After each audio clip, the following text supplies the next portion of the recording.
Локалната самоуправа на Кочани е упорна во настојувањето да ја обнови и втората средновековна кула во градот, што во јавноста е позната и како Саат кула. Таа веќе е влезена во листата на проекти за локален економски развој за идната година и за нејзината реконструкција и конзервација ќе бидат потребни околу 90.000 евра. Овие пари локалната власт ги бара како странска донација, за што веќе е аплицирано до амбасадата на Соединетите Американски држави. Истиот проект кај истиот донатор беше понуден за финансирање и минатата година, но тогаш беше одбиен.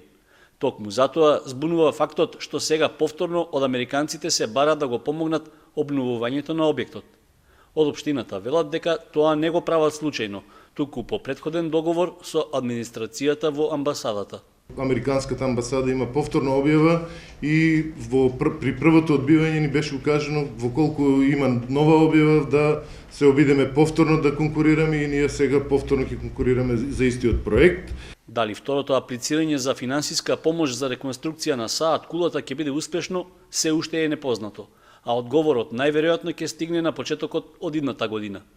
Саат кулата што се наоѓа во близина на основното училиште Раде Кратовче, заедно со истиот таков објект од спротивната страна на реката, се заштитени како споменици на културата уште пред 5 децении.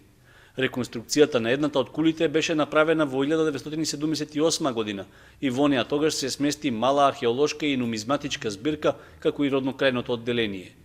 Врз Саат кулата досега немаше никакви интервенции, па евентуалната реконструкција и конзервација ќе ја спаси од понатамошно уништување.